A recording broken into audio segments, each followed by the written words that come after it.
Pernah nggak kamu merasa kesepian di tengah keramaian?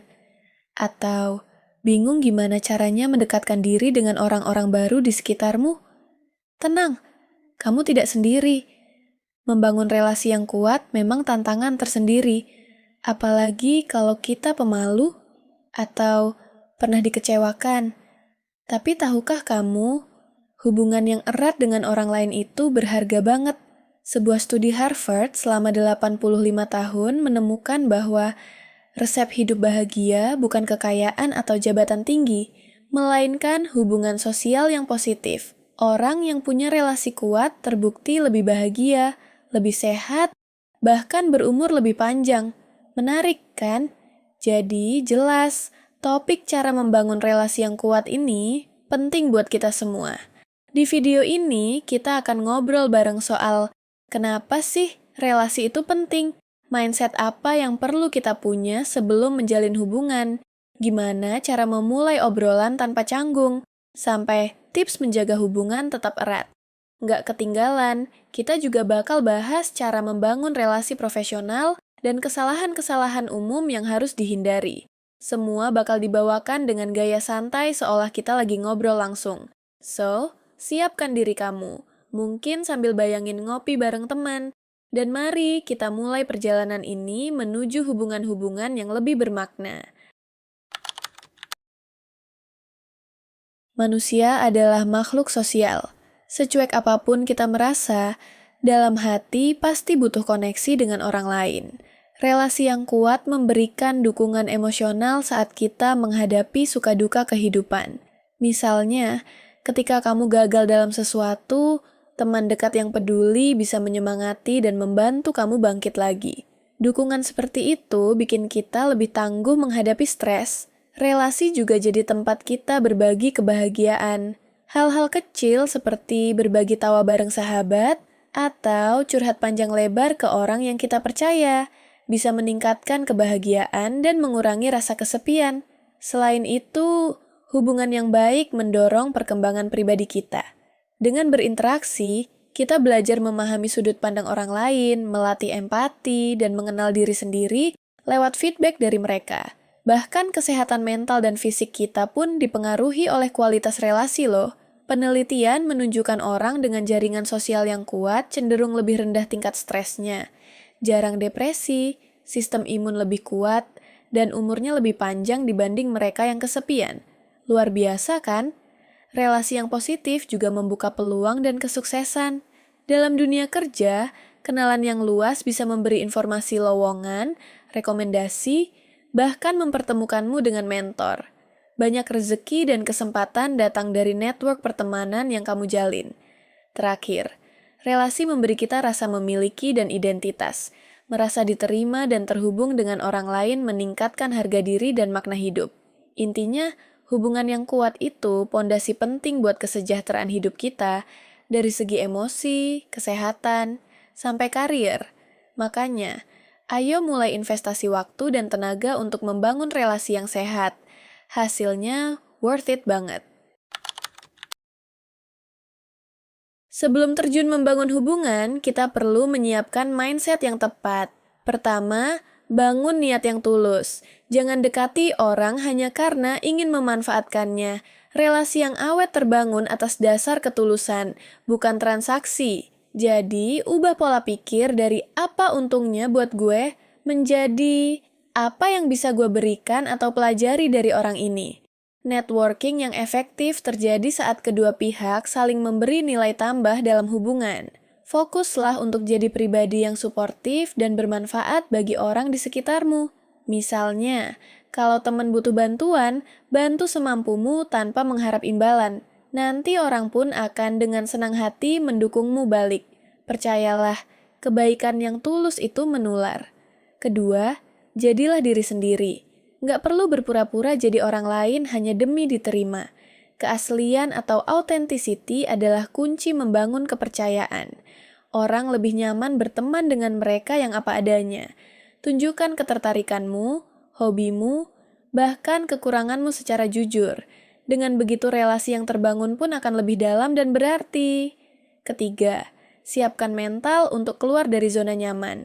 Mungkin kamu tipe introvert yang lebih suka di rumah, tapi kalau mau nambah teman, ya perlu berani nyoba hal baru. Datang ke komunitas, gabung kegiatan, atau minimal menyapa orang duluan. Tanamkan growth mindset. Anggap membangun relasi sebagai kesempatan berkembang, bukan sesuatu yang menakutkan. Wajar kok kalau awalnya gugup. Hampir semua orang punya rasa takut ditolak atau dicuekin. Tapi jangan biarkan itu menghentikanmu. Pikirkan bahwa banyak orang di luar sana juga pengen terhubung, hanya saja menunggu untuk disapa. Terakhir, sabar dan tekun. Membangun hubungan erat itu proses, bukan instan. Seperti nanam pohon, kamu perlu waktu untuk menyiram sebelum akhirnya tumbuh rindang. Jadi, nikmati prosesnya, jangan patah semangat kalau belum akrab dalam semalam. Dengan mindset memberi, tulus, percaya diri, dan sabar, kamu sudah setengah jalan menuju relasi yang kuat. Sekarang masuk ke situasi yang sering bikin keringat dingin, memulai obrolan dengan orang baru. Banyak dari kita merasa canggung saat harus say hi duluan. Yuk kita bongkar trik-triknya. Pertama, amati situasi sekitar. Menurut psikolog Saskia Aulia Prima, sebelum nyamperin orang di lingkungan baru, sebaiknya lihat-lihat dulu suasana dan orang-orang di sekitar. Observasi ini bikin kita lebih siap dan ngurangi gugup. Misalnya, kamu datang ke acara komunitas hobi, lihat siapa yang terlihat santai atau sendirian, itu bisa jadi calon teman ngobrolmu. Kamu bisa mulai dengan senyum atau kontak mata untuk memberi sinyal ramah. Kedua, jauhkan distraksi ponsel. Sering kan, pas merasa kikuk, kita malah pura-pura main HP? Padahal, itu bikin kita terkesan tidak terbuka. Saskia mengingatkan, hindari kebiasaan mengecek ponsel saat tegang. Lebih baik simpan dulu dan fokus ke interaksi langsung. Beranikan diri untuk benar-benar hadir di momen itu. Gesture kecil seperti berdiri tegak dan tersenyum bisa mengundang orang mendekat. Ketiga, mulai dengan topik netral. Nggak perlu buka obrolan yang berat-berat. Kamu bisa komentar tentang lingkungan atau acara tersebut. Contohnya, seru ya acaranya, kamu udah pernah ikut yang begini sebelumnya? Atau, tadi materinya menarik deh. Menurut kamu gimana? Pertanyaan simpel soal bagaimana dia tahu acara ini. Atau kuliahnya di mana dulunya juga efektif mencairkan suasana. Topik netral itu seperti jembatan, membantu menemukan kesamaan tanpa membuat lawan bicara risih. Keempat, jadilah pendengar dan ajukan pertanyaan lanjutan. Setelah sapaan awal, jangan keburu panik mikir mau ngomong apa selanjutnya. Dengarkan jawaban mereka dengan seksama. Tunjukkan minat yang tulus. Misal, kalau dia cerita hobi traveling, kamu bisa tanya, "Wah asik, terakhir jalan-jalan kemana tuh? Pengalaman paling berkesan apa?" Orang cenderung senang ketika merasa dihargai dan diperhatikan. Dengan bertanya, kamu menggali kesamaan dan obrolan jadi ngalir alami. Ingat, dalam ngobrol itu kita nggak wajib always talk. Kadang lebih baik mendengarkan aktif. Angguk, berikan respon antusias, dan jangan memotong cerita. Ini bikin lawan bicara merasa nyaman dan dihargai. Kelima, manfaatkan aktivitas bersama. Kalau konteksnya memungkinkan, ajak melakukan sesuatu bareng. Contoh, kalau di pesta atau gathering ada meja camilan, kamu bisa bilang, kayaknya enak deh kuenya. Sudah coba belum? Yuk, ambil bareng. Aktivitas kecil seperti itu bisa mengurangi rasa canggung, karena perhatian tidak melulu tertuju pada percakapan saja. Bahkan ada trik unik dari influencer Jerome Pauline. Dia bilang bahwa camilan bisa jadi icebreaker. Makanan itu alat sosial yang baik buat mencairkan kebekuan. Misalnya, tawarkan permen atau snack, terus tanya, "Suka nggak sama snack ini?" Terlihat sepele, tapi efektif menciptakan interaksi santai. Keenam, ajak teman jika perlu. Nggak ada salahnya datang berdua ke acara baru jika kamu super pemalu. Teman yang familiar bisa membantu membangun kepercayaan diri dan mengenalkanmu ke kenalan mereka. Hanya saja, jangan malah asik berdua saja. Jadikan temanmu sebagai support, tapi tetap buka diri ke orang lain. Lama-lama, kamu akan terbiasa sendiri juga. Dan terakhir, atasi kecanggungan dengan humor dan sikap positif. Kalau situasi terasa sunyi sejenak, jangan panik. Kamu boleh kok mengakui dengan senyum, "Hehehe, aku kadang suka kikuk kalau baru kenal orang." Kadang jujur seperti itu justru mencairkan suasana. Karena kemungkinan besar, dia juga pernah merasakan hal serupa. Intinya, rileks saja. Toh, orang lain sebenarnya tidak mengamati gerak-gerik kita sedetail yang kita kira. Semua juga sibuk mikirin dirinya sendiri. So, buang jauh-jauh pikiran. Waduh, pasti kelihatan gugup nih. Semakin santai dan apa adanya, semakin mudah obrolan terjalin. Oke, anggaplah kamu sudah berhasil menjalin pertemanan atau koneksi baru.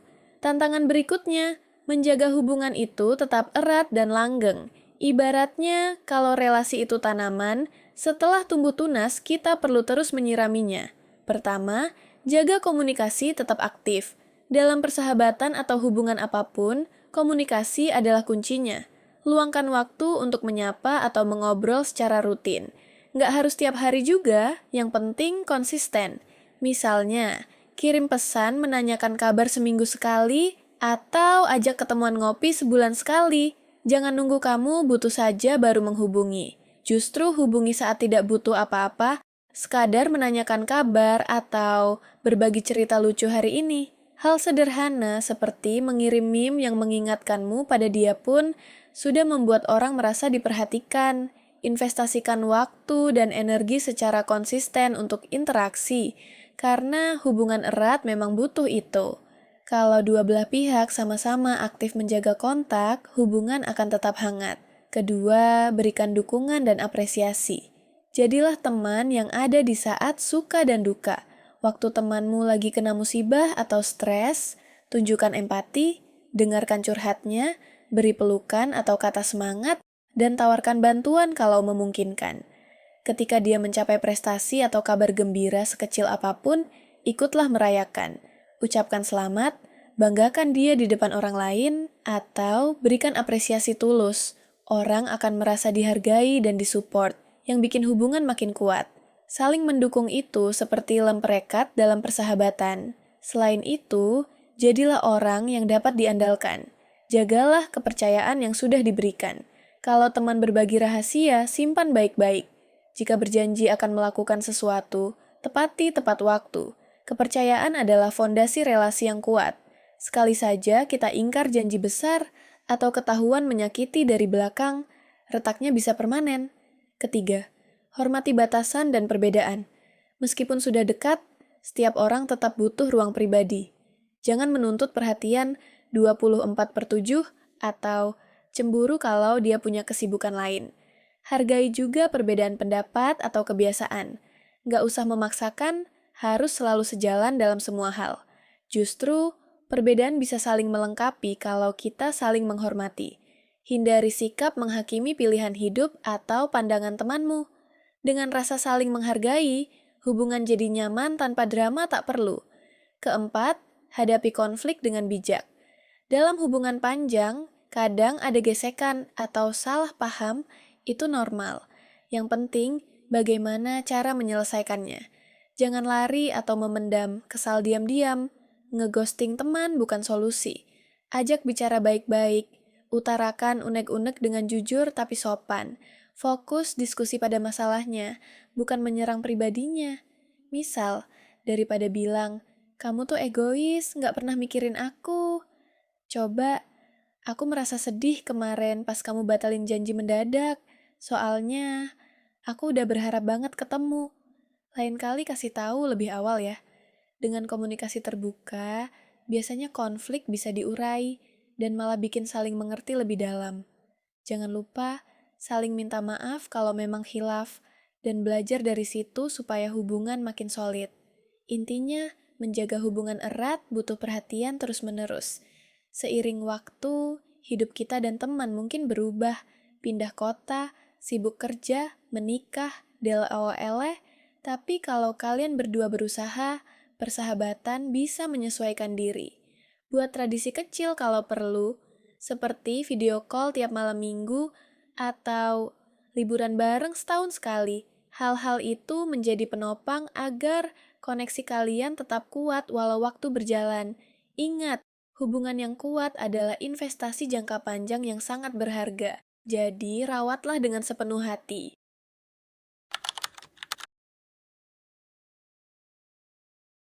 Selain urusan pertemanan pribadi, ada juga yang tak kalah penting, membangun relasi profesional. Di dunia kerja atau bisnis, jaringan koneksi bisa membuka pintu kesempatan yang mungkin tak terduga. Faktanya, sukses karier bukan cuma soal skill dan kerja keras, tapi juga siapa yang kamu kenal. Penelitian mengungkapkan bahwa keberhasilan dalam karir sangat dipengaruhi oleh relasi yang kita bangun, di dalam maupun di luar tempat kerja. Networking yang luas bisa membawamu ke kolaborasi baru, dukungan ketika menghadapi tantangan, bahkan membantu menyelesaikan konflik di kantor. Bukan berarti harus kenal orang penting sebanyak-banyaknya ya. Kualitas lebih penting daripada kuantitas. Lebih baik punya beberapa mentor, kolega, atau atasan yang benar-benar kenal baik dan menghargai kerjamu daripada 100 kenalan tapi cuma tahu nama. Lalu, gimana cara membangun relasi profesional dengan baik? Pertama, aktiflah di lingkungan kerja dan industri. Jangan cuma datang kerja, duduk di meja, pulang. Luangkan waktu ngobrol dengan rekan kerja di luar topik tugas. Tanya kabar, terlibat obrolan saat makan siang, tunjukkan ketertarikan pada ide-ide mereka. Bangun reputasi sebagai kolega yang ramah dan suportif. Ikut kegiatan kantor seperti outing atau olahraga bareng juga membantu akrab dengan tim. Di luar kantor, manfaatkan event atau komunitas profesional, seminar, workshop, konferensi, atau meet-up sesuai bidangmu. Datang, berkenalan dengan peserta lain. Memang awalnya bisa canggung. Kembali ke tips memulai obrolan tadi, tapi inilah tempat bertemu orang-orang baru yang satu frekuensi. Kedua, tunjukkan etos kerja dan integritas. Relasi profesional tumbuh subur kalau orang melihat kita kompeten dan dapat dipercaya. Tepati deadline, bekerjalah dengan jujur, dan bantu rekan saat mereka kesulitan. Sikap positif dan tim player akan diingat oleh orang-orang di sekitarmu. Ketiga, memberikan nilai sebelum meminta. Dalam networking profesional, jangan langsung meminta bantuan atau promosi dari kenalan baru. Mulailah dengan berbagi. Mungkin kamu punya informasi lowongan yang cocok untuk teman di industri lain. Kirim saja kepadanya. Atau bantu kenalkan dua kenalanmu yang mungkin bisa saling menguntungkan. Menurut para ahli, networking efektif terjadi ketika kita mencari cara untuk bermanfaat bagi orang lain, bukan sekadar mengambil keuntungan. Misalnya, kamu ingin menjalin relasi dengan senior di bidangmu, daripada langsung minta dia jadi mentor, coba ikuti diskusinya dulu, beri insight atau pertanyaan cerdas saat dia mengisi acara, atau tawarkan bantuan kecil bila ada proyek sukarela. Dengan memberi nilai, kamu akan lebih diingat dan dihargai. Keempat, jaga hubungan jangka panjang. Setelah kenal, pertahankan kontak. Ini mirip dengan menjaga pertemanan tadi. Bedanya mungkin medianya lebih formal. Jangan segan mengirim email atau pesan LinkedIn untuk menyapa sekali waktu.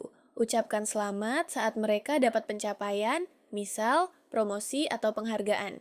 Bagikan artikel bermanfaat yang terkait minatnya. Intinya, follow up secara berkala agar hubungan tetap hidup. Tapi ingat, sesuaikan frekuensi dan cara komunikasi dengan kedekatan hubungan. Jangan terlalu sering pada kenalan yang belum terlalu akrab. Nanti terkesan mengganggu. Terakhir, manfaatkan platform profesional. Di era digital, media sosial seperti LinkedIn itu ladang besar untuk menjaga jaringan. Pastikan profilmu rapi dan aktif. Saling terhubunglah dengan rekan kerja, senior, klien, dosen, dan sebagainya. Kadang, posting konten atau komentar yang relevan bisa membuatmu terlihat menonjol di komunitas profesionalmu. Namun, tetap jaga kesopanan dan citra positif. Dengan kombinasi langkah-langkah di atas, lambat laun kamu akan punya network profesional yang kokoh. Dan efeknya luar biasa. Lingkungan kerja jadi lebih nyaman dan suportif, peluang karier terbuka lebih lebar, dan ada tempat bertukar wawasan serta belajar hal baru. Ingat kata pepatah, It's not just what you know, but who you know. Jadi, mulai sekarang, bangunlah jembatan-jembatan hubungan di dunia profesionalmu. Nah, selain melakukan hal-hal positif, penting juga tahu kesalahan umum dalam membangun relasi biar kita bisa menghindarinya. Pertama, jangan egois atau cuma mau enaknya sendiri. Misalnya, kamu cuma muncul saat butuh bantuan tapi giliran teman butuh kamu menghilang. Atau ngobrol tapi isinya hanya tentang dirimu tanpa memberi kesempatan orang bicara. Ini no, no, no. Hubungan itu jalan dua arah. Kalau salah satu terlalu dominan atau hanya mau menerima, lama-lama yang lain bisa capek. Selalu berusaha seimbang, mendengarkan sebanyak berbicara, meminta bantuan sekaligus siap membantu. Kedua, tidak jujur atau berpura-pura. Kebohongan itu racun buat kepercayaan. Sekali ketahuan bohong, apalagi tentang hal penting, trust langsung jatuh. Jadi, hindari memulai relasi dengan kepalsuan. Misal, ngaku-ngaku punya hobi pengalaman padahal nggak, hanya demi impress orang. Nanti bisa ketahuan dan malu sendiri. Lebih parah lagi, jangan pura-pura nyaman padahal nggak. Toxic positivity. Berani terbuka soal perasaan justru penting agar orang bisa memahami kamu apa adanya. Ketiga, terlalu cepat berharap keakraban instan. Ini sering kejadian. Baru kenal sebentar, sudah berharap diprioritaskan layaknya sahabat lama. Akhirnya jadi baper kalau chat nggak buru-buru dibales atau ajakan hangout ditolak karena dia sibuk. Ingat, kedekatan butuh waktu. Jangan memaksa orang langsung klik dekat denganmu. Nikmati prosesnya dan biarkan hubungan berkembang natural. Jangan juga terlalu clingy, menempel terus, atau posesif terhadap teman baru, nanti mereka malah risih. Keempat, tidak menghargai batasan.